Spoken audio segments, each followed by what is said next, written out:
Hi, and welcome to the candidate briefing session for the upcoming council supplementary election for 2023.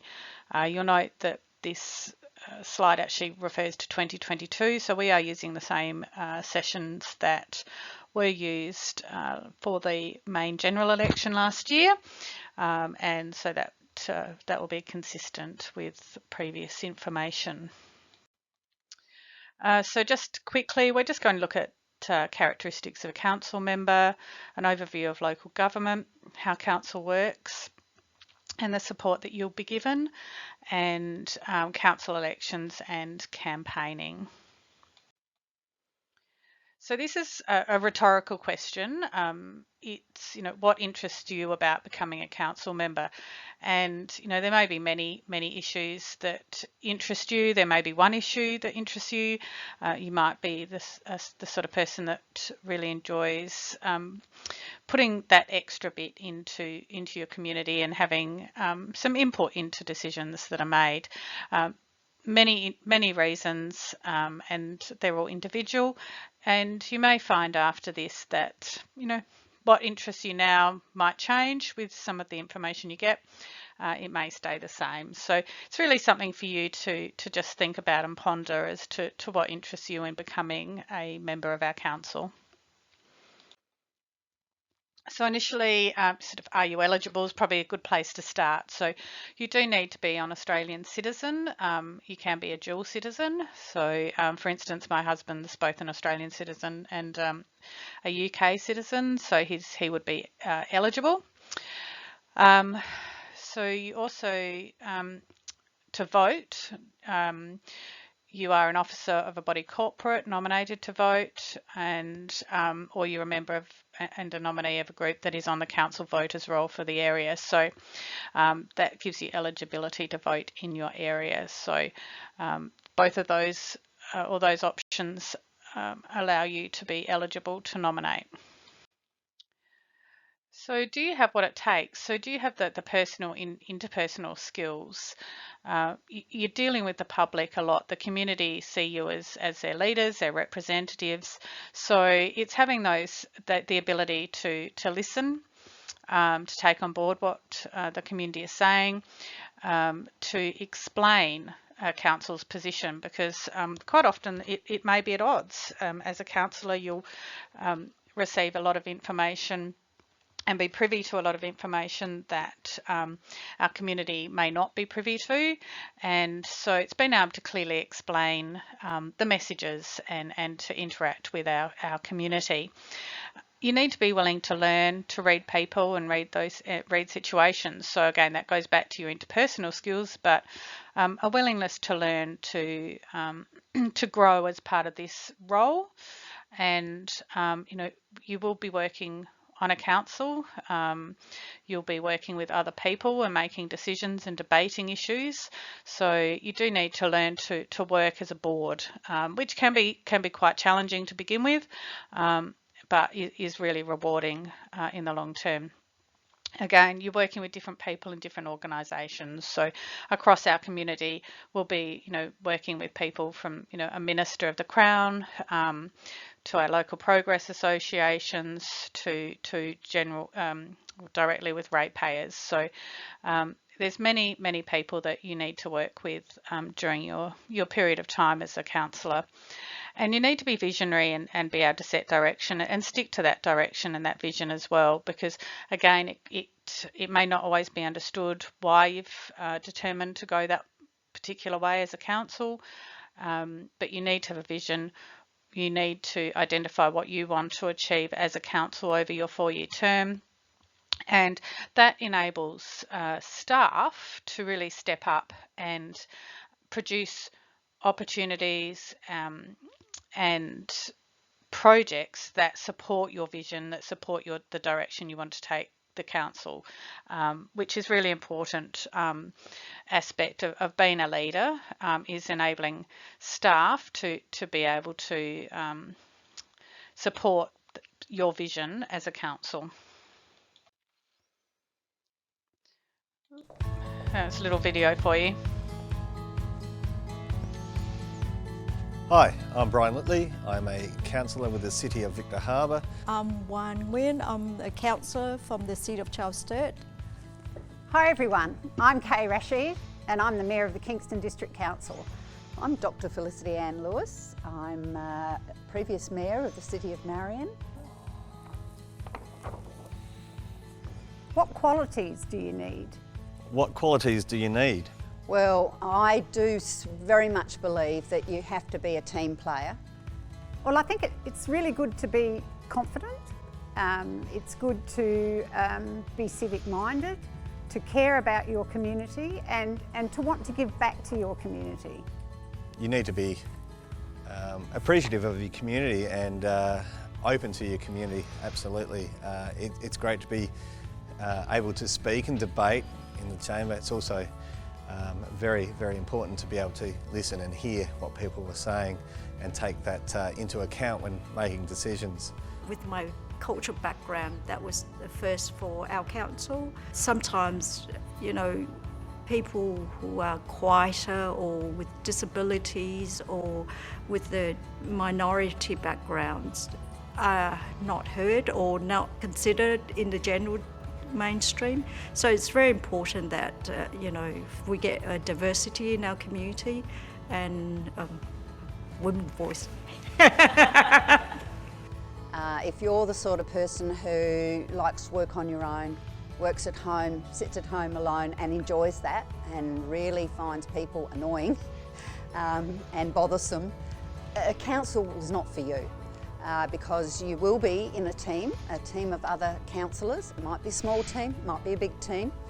And it's really important that you have that ability to be respectful about people and of people who've had different levels of experience, different levels of education, and have perhaps even had cultural differences. So I'd be saying, you know, you need to be someone who likes to be around people, and that's, to me, the most critical thing of all.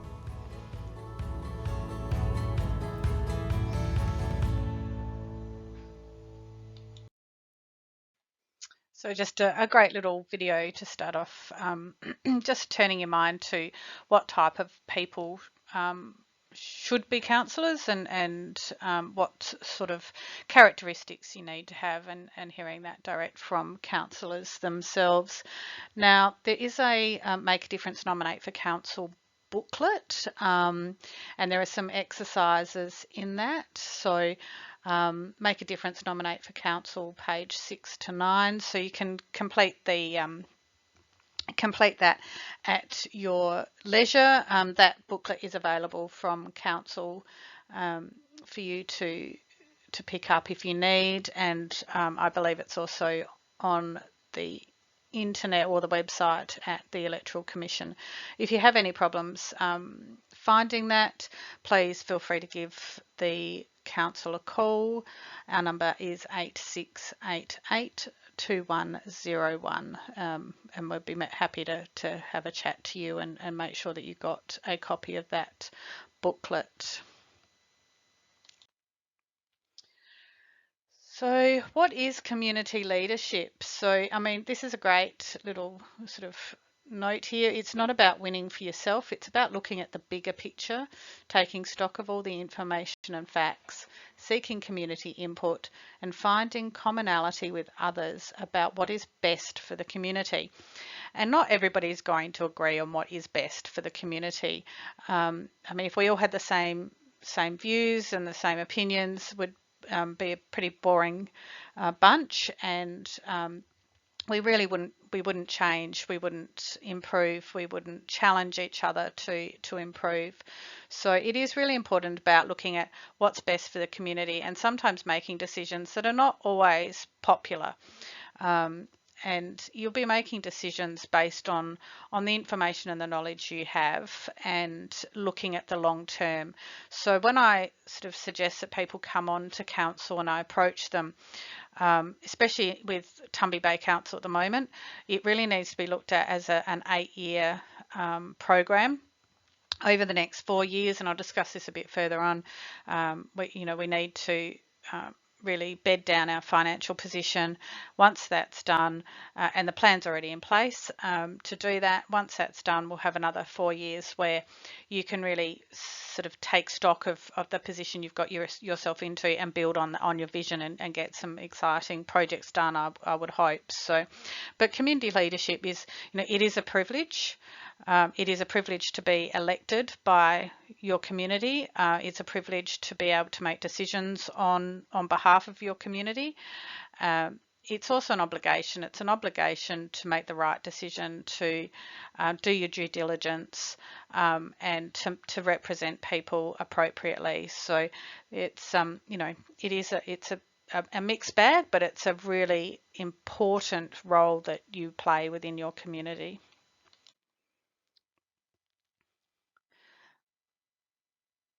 Now, I think this is a really interesting question. So, what are the costs to the community and to the council if each council member focused only on their favourite issue?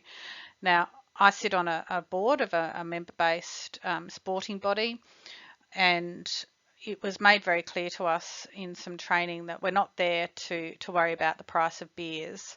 We're there to be strategic, to look at the big picture, to focus on what's best for the organisation. So it's no different on any board, and a council is a board. So as a council, it's really important that you're there and understand you're there to manage a lot of issues, and a lot of issues that you're probably not aware of that come up in front of the council. And it's worth going back through the minutes and the agendas for the last couple of months, even the last 12 months. Have a quick flick through those to get a feel for some of the issues that the council has had to grapple with and make decisions on, and to understand that quite often you'll have different viewpoints, and you need to be able to come to a solution, and a solution that is in the best interest of the community and of the council. So again, just a few things that popped up here. So it does lead to some poor decision making if you're just looking at your own issue, because you don't do your due diligence, you don't weigh up the facts in the same way, you're not objective in your approach, and it is really important to bring that objectivity to the chamber. You could lead to a breach of the Act, so you do need to consider how you're approaching that issue. You can become an inefficient use of public funds. So we have seen over the years councillors wanting particular modelling or papers produced by staff that really are not in the best interest of the council and the community as a whole.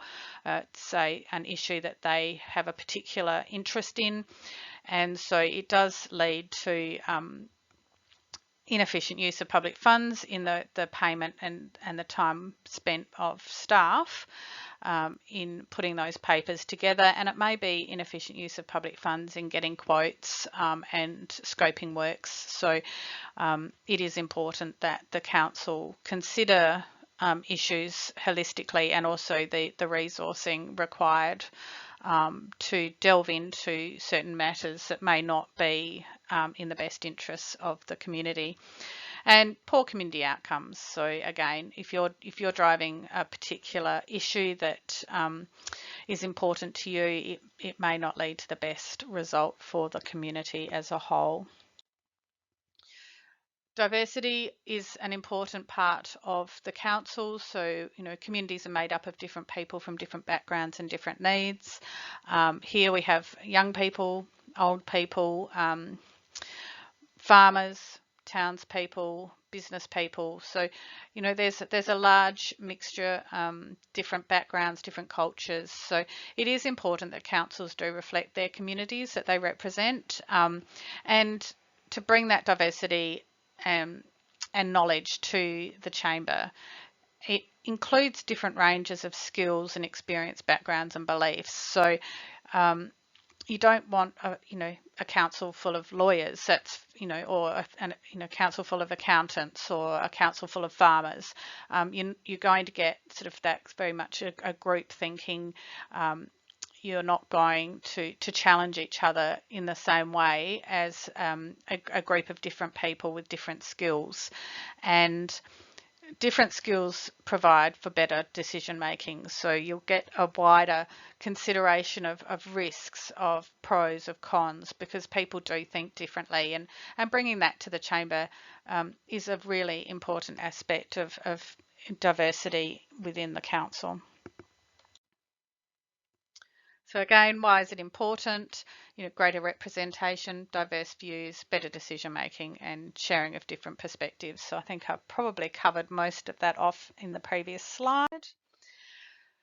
So a quote from a council member, an anonymous council member: "Get on council if you have an interest in making a difference for the whole community, not just one issue." So it is important to look at it as a really strategic, larger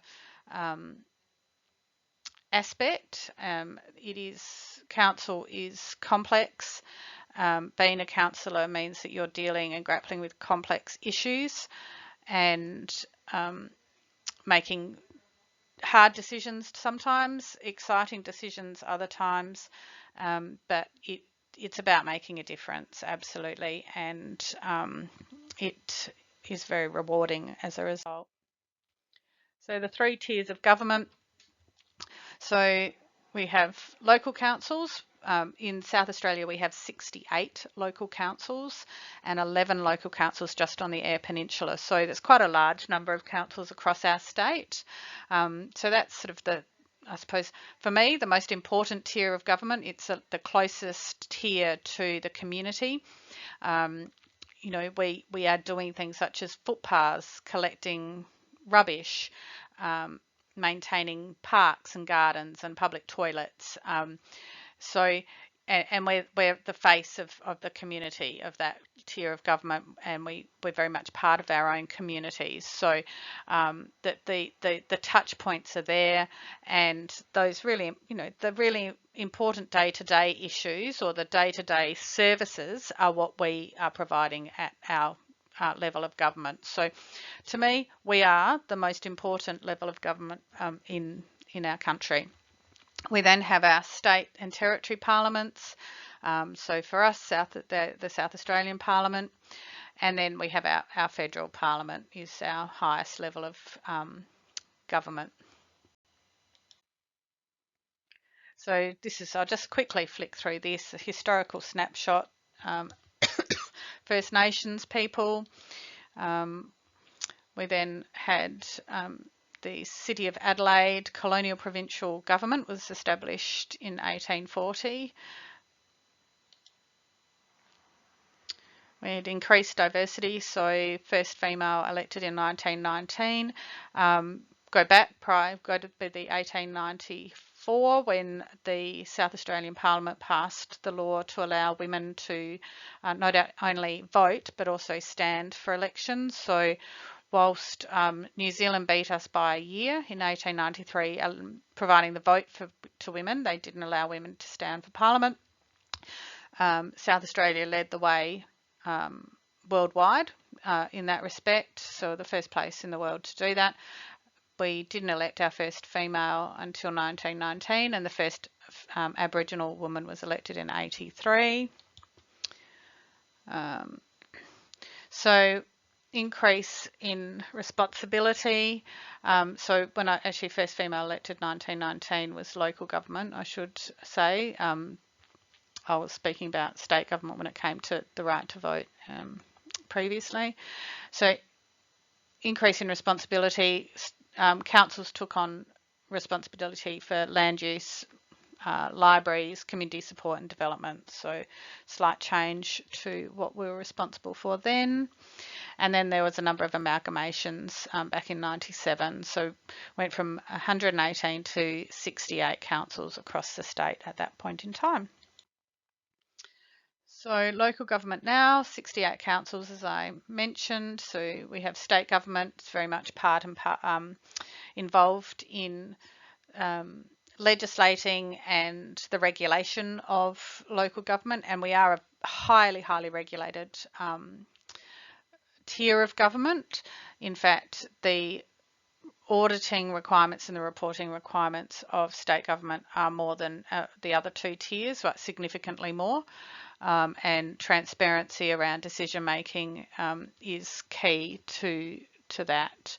So we have underneath our local government, we have the Local Government Association of South Australia, and they're our membership advocacy body for councils, and they provide training as well and policy positions, legal template documents, and they also do some overall procurement for councils. So electricity contracts they procure on behalf of all of the councils, some legal service contracts and the like. So they are able to obviously obtain significant savings doing that as a whole, as opposed to individual councils or smaller groups of councils.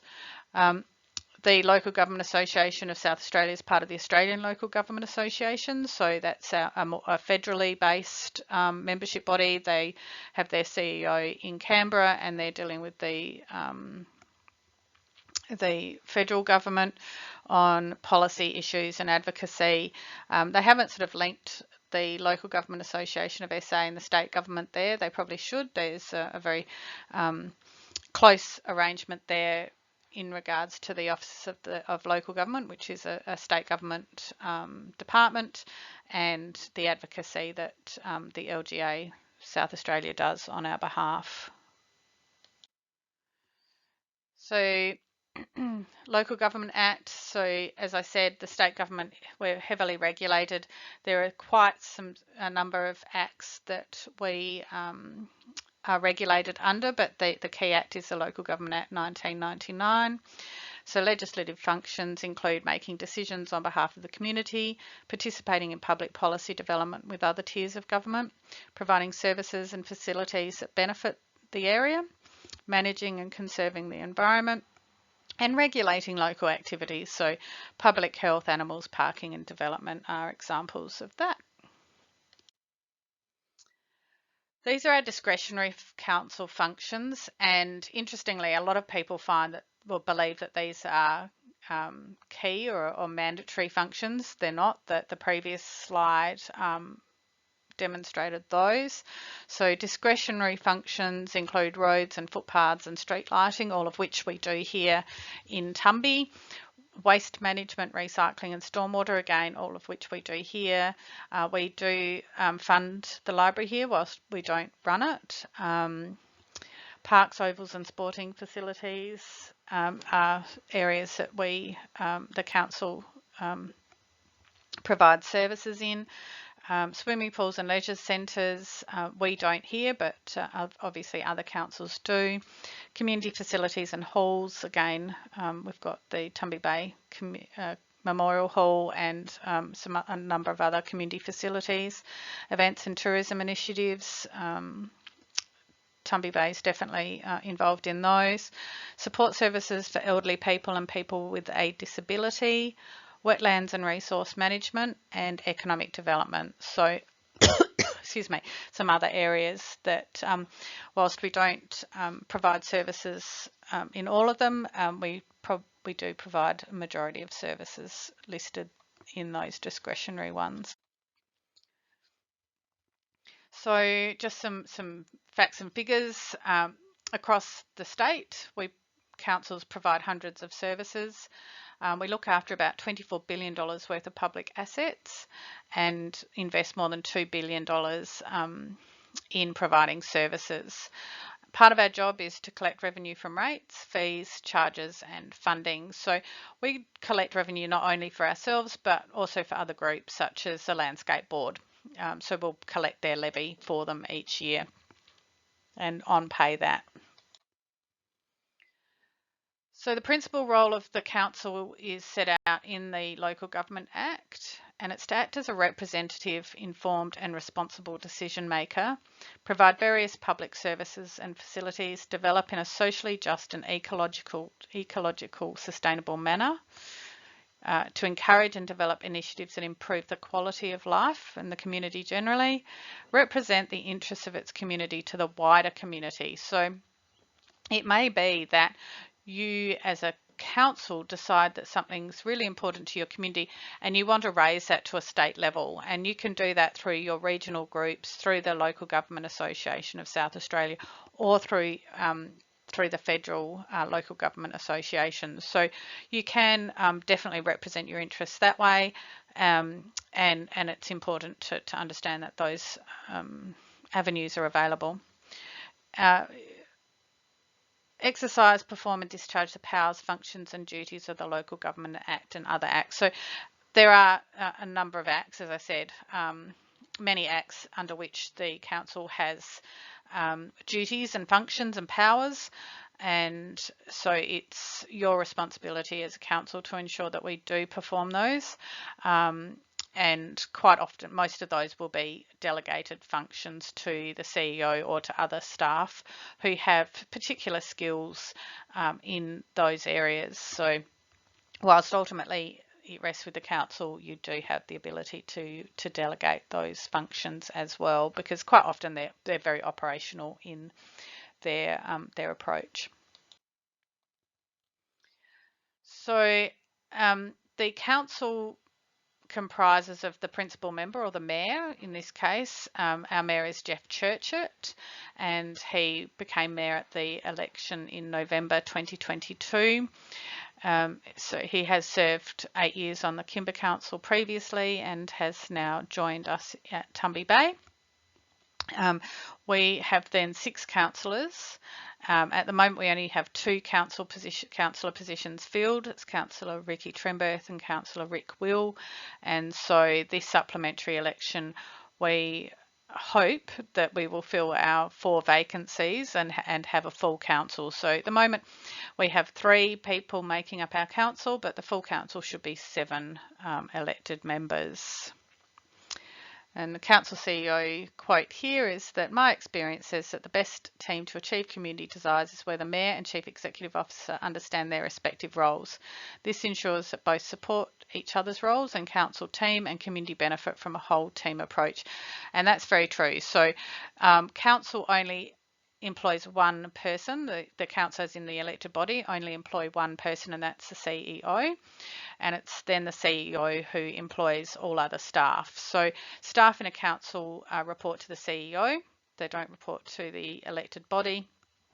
And the staff are responsible for operational issues and operational matters.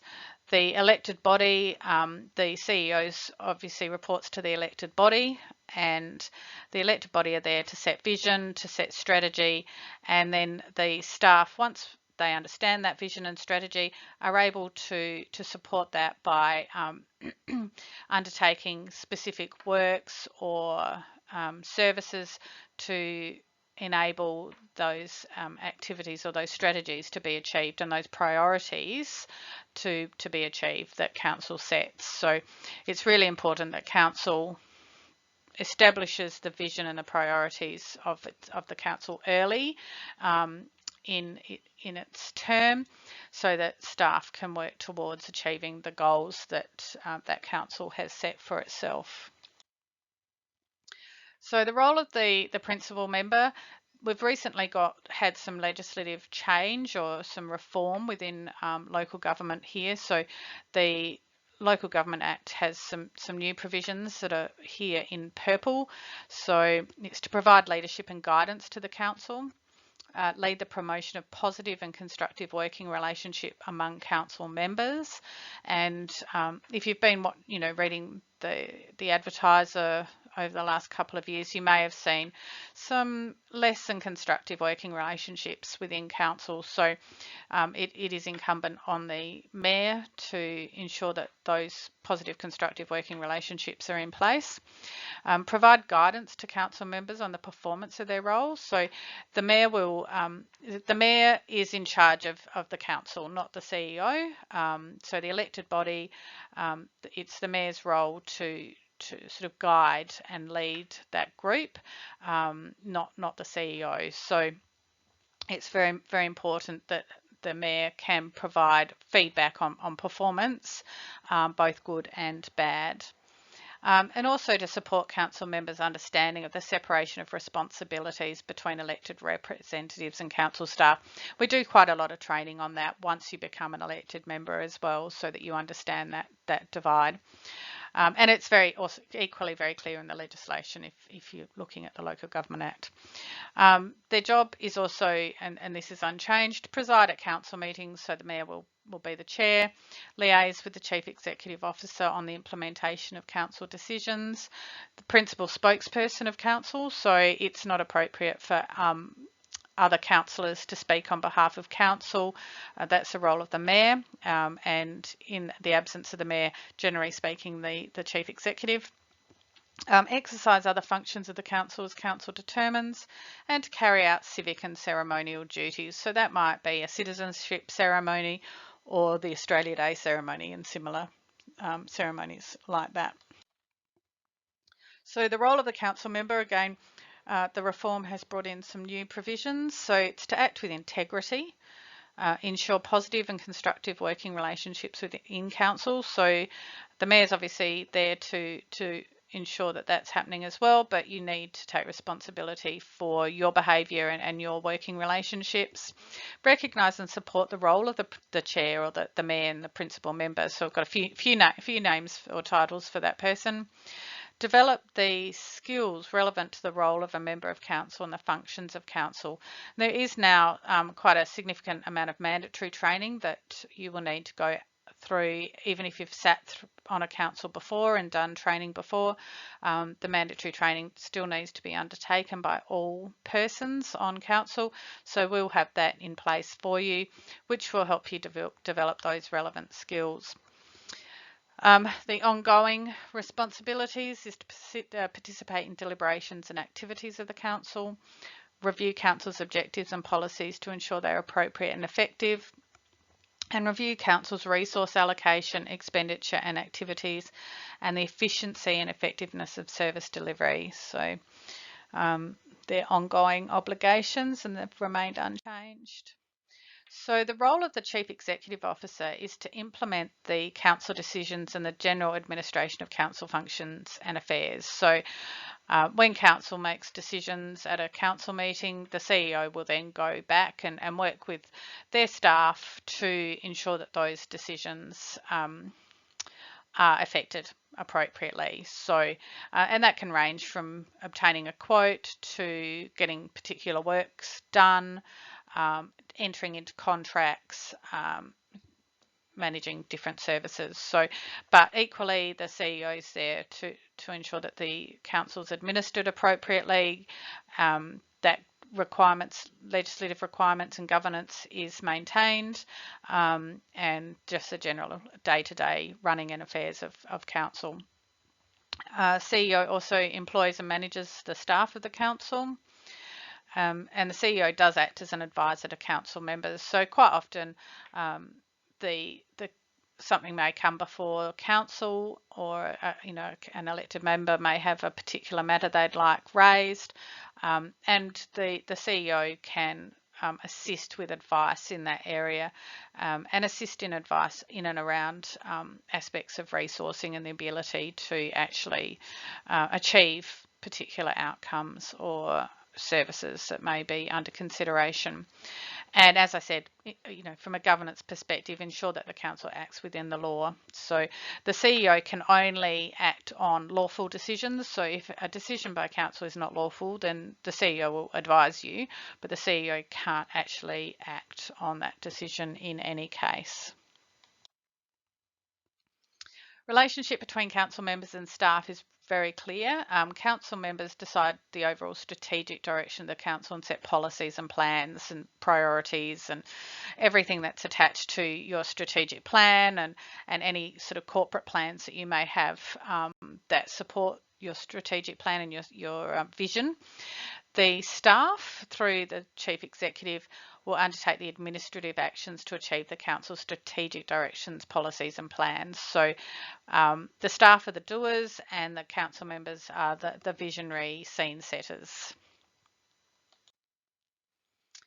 So just a little diagram to look at sort of effective leadership. So you've got CEO staff. So we're advising on policy, preparing the strategy for approval. We'll implement the policy and the strategy that council approves, and we'll report on that performance back to the council.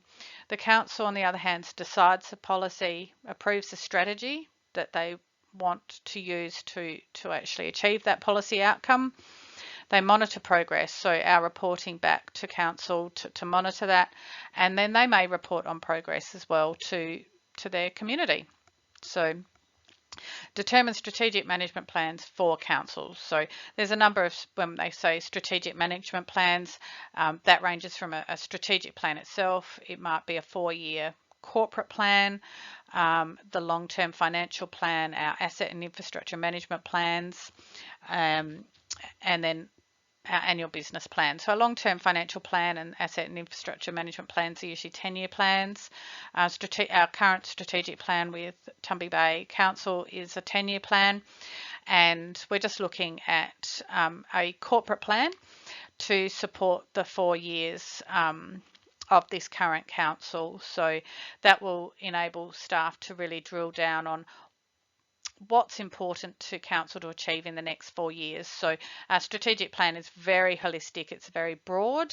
The corporate plan would really drill down in regards to those projects and policies that council's looking at achieving in these 4 years, and will be supported by the long-term financial plan and the asset and infrastructure plan.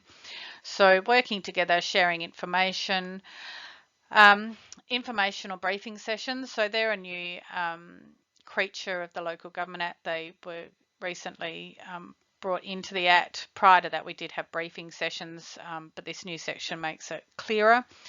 And so they enable us to share information. We can't make decisions, or sorry, the elected body can't make decisions at informational briefing sessions, but we can share information, you can debate, work through ideas, and then we take that information and put it into a paper that you can consider and at an ordinary meeting and make a decision then. So you make decisions in ordinary meetings or special meetings. Informational briefing sessions are about working together, being collaborative, sharing information, but not decision making. The CEO will send updates and customer service support on the website. So we have the website, we have My Local app, which also pushes out information. So there's a number of other avenues such as Facebook and Instagram as well. So decision making, I've just gone through all of that, so I'll just flick straight through that one, but they're your plans.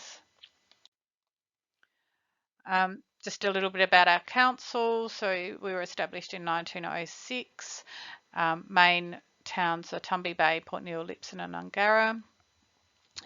Mayor and elected members and paid staff. So it's all fairly straightforward and probably already covered. That's our current organisation chart. We do have a couple of spots there that are vacant. I think council, just like many businesses, are struggling to find staff at the moment, but overall we have 24 staff, so 12 outside and 12 indoor staff. So some of the challenges and opportunities for our current council, our new council, first of all is really to establish a vision and a supporting strategic or corporate plan. we need to sort of drill down on the current strategic plan. As I mentioned, it's very broad, so it's looking at just really drilling down into the next 4 years, so that we're really clear on where council wants staff to put their time and obviously be able to come up with recommendations and costings associated with that. Finances, so presently we're trying to achieve a surplus in 4 years' time. We bank with the local government finance authority, and they have advised us that unless they can clearly see us moving towards a surplus, council will struggle to be able to obtain a loan moving into the future. So it's very much this council's job to get us into surplus. We need to change our rating basis. So at the moment we rate based on the site value of properties. The state government in the reforms to the Local Government Act have mandated that all rating is to be capital value.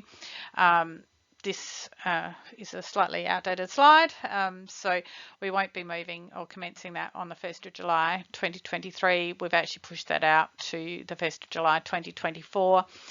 Given that we didn't get a full council, we felt that it would be more appropriate to allow the council to settle and to consider the modelling and the opportunities to be reached through that change, and to also obviously that very importantly keep our community updated, so not rush it through too quickly. Tumby Bay Jetty is important. We have obviously some issues there. We've had to close it. We're working with the Department of Infrastructure and Transport on a business case, or a pilot program that they're running. Unfortunately, we don't have a lot of information we can share on that because the information we've been provided with today is confidential.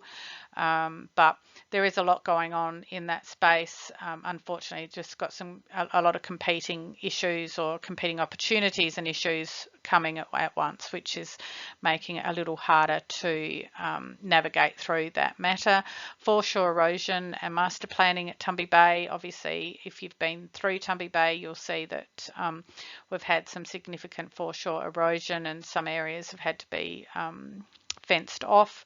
We're about to apply for a grant to do some adaptation planning through that space, which will also look at some not only opportunities to put in a new foreshore wall, for lack of a better word, but also look at opportunities to expand and develop that space for the community and for our residents and for visitors, so that it's more appropriate for modern times, and to ensure that it has a greater impact and use for our community. We do also need to look at industrial and residential land planning, because we don't have any industrial land left and very little residential land. So they're both areas that we need to look at moving forward.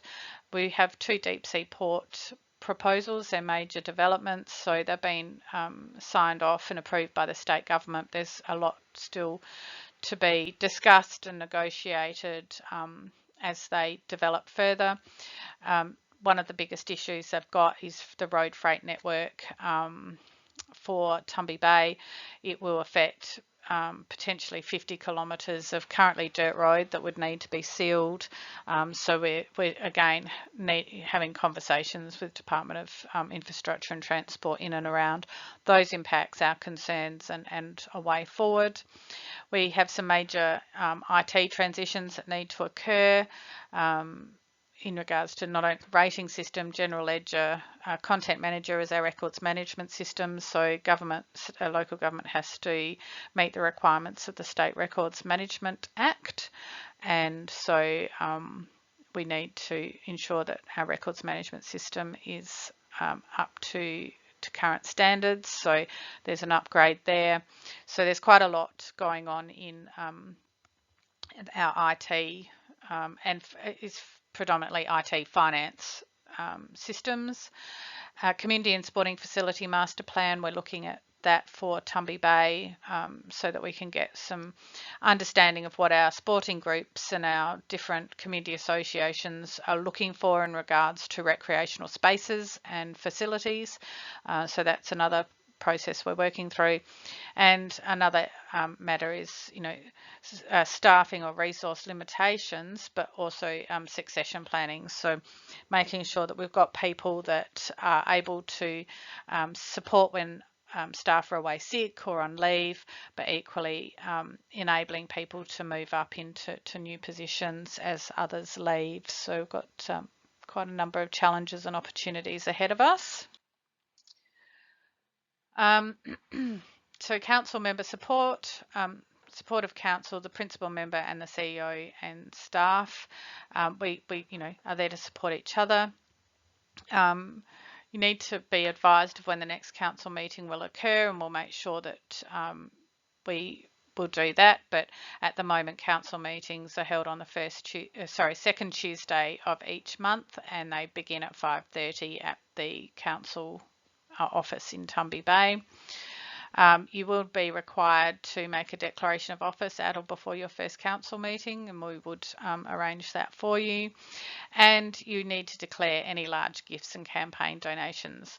Again, all of this will be managed, or all of this will be covered off in your mandatory training once you take on the role. You get an annual allowance and expenses, so you can look at the policy that relates to this, which would be on our website. But your allowance is set by the Independent Remuneration Tribunal, so it's not set by council. It's adjusted each year for CPI. So you can see there that if you're a mayor, you're on about 28,000.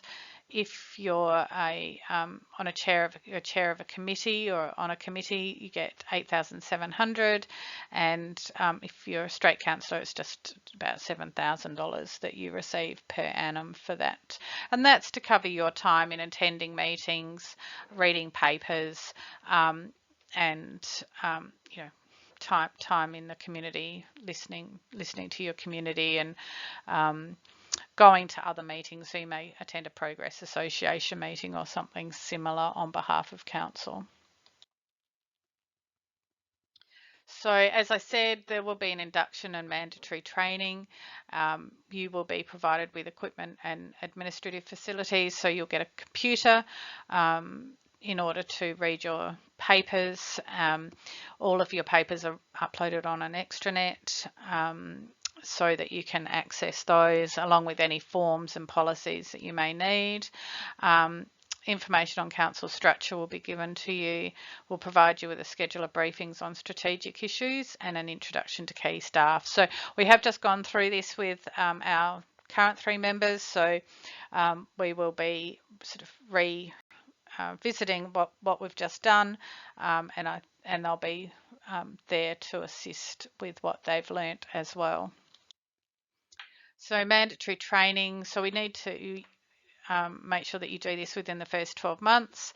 That includes the role and function of local government and council, your behavioural requirements, so there are new behavioural standards, legal responsibilities, what strategic planning is, decision making, council and committee meetings, and financial management and reporting. So that will all be organised for you to undertake within your first 12 months and probably within your first 6 months. So as I said, council meeting, second Tuesday of the month, commencing at 5:30. Meeting procedures are set out in the local government procedures and meeting regulations, and council briefing and information sessions. So that's section 90A of the Local Government Act. The current mayor is quite informal in his approach. So whilst formalities are required as part of the meeting, he is very open to moving away from the formalities to allow people to discuss items on the agenda, then move back into the formal process to move the motions. So it's certainly working very well from my perspective. So Local Government Act sets out the duties in the Code of Conduct, and the new behavioural standards will apply to the new terms. So you can see those behavioural standards have now been approved and they are in place. There's no special qualifications or experience required of you, but as you know, I think it was covered by those in that little video earlier, you know, having a passion for your community, having the interpersonal skills to speak to the people within your community, but really importantly, to represent your views within the chamber and to your other elected members, and to do so in a collaborative manner that is respectful, having good listening skills, so listening to each other in the chamber, but equally listening to your constituents and your ratepayers, working effectively with different people and organisations, visionary direction setting, and just your general skills and knowledge that you bring to the table. It's you know, people I think are often surprised about what they've learnt and what they've done and what they bring to a board table when they really do reflect on their own skills, which are quite a lot. So council elections and training, the Act will sets out the requirements for council elections, and I won't go through it here because the Electoral Commission of South Australia has an excellent recording that goes through all of that, and they are the experts in that space. So highly recommend that you look at the Electoral Commission website, and we'll attach a link to our website for you so you can access that very easily. Just ignore those dates. Nominations actually open this Friday, the 13th of January, so make sure that you get in early. The earlier the better. Don't leave it to the last minute, because if for some reason you do need to put in your application online through the Electoral Commission of South Australia, again we'll share that link, but they have been really clear, don't try and do it at the last minute on the last day.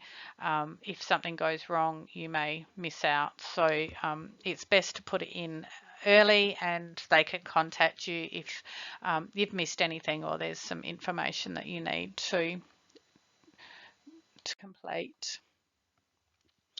So again, the campaigning, again, all of this information will be on the Electoral Commission website or the local government website, as you can see here. So for candidates, it will run through the information that you require. Candidate briefing session, sorry, we'll ignore that one because that is the wrong date, but you can go to Electoral Commission and they have their the website's there, ecsa.sa.gov.au. It's very easy to navigate and find the relevant recordings for council elections. So there are 4 short e-learning modules on councilelections.sa.gov.au, so we'll provide links to those for you. We've got another video, so we'll just run through that. Hi, I'm Wan. I'm from the city of Charles Sturt, and I'm completing my 12th year. I'm Brian Litley. I'm from the city of Victor Harbor as a councillor there since 2018. What advice would you give to someone running for council? Campaigning, allow time to campaign and to meet the resident. Other advice, just knowing that you're doing something good, being a voice, that for me that was important, and just being out there, being nominated or putting your hand up to be nominated is a fantastic thing that you're doing. What has been most rewarding? Seeing infrastructure for the community things where we didn't think was possible, like we've gone through iterations of improvements or putting in budget for small modification, because having to such a thing as a rebuild was way too expensive, and then through different grants or further down quite a few years, and we managed to be able to construct a brand new facility that benefits the community, and the best thing is council didn't have to pay for the full amount. Why nominate as a councillor? I think it's a great opportunity. We all learn skills and have ideas and concepts that we go through in our life to bring that skill set to the fore for your community's benefit. You can't always invest money in your own community to make it a better place, but you can invest your time, your ideas and your knowledge and skills and have a real impact in your community. That's a really good reason for nominating as a councillor.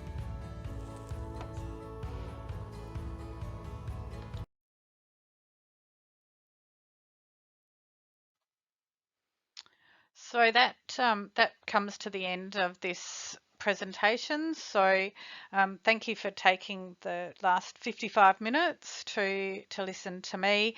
If you do have any questions whatsoever, please feel free to reach out to the District Council of Tumby Bay office. The number is 8688 2101.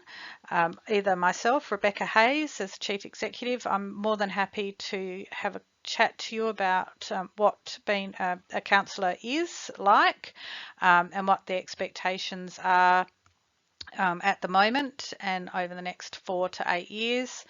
And along with that, Mayor Jeff Churcher is also available, and we can provide you with his phone number for you to have a chat with him so that you can understand what his expectation is of council and his vision for council moving forward in the coming terms. So good luck. It's great that you're putting your hand up, and I look forward to seeing you in our chamber.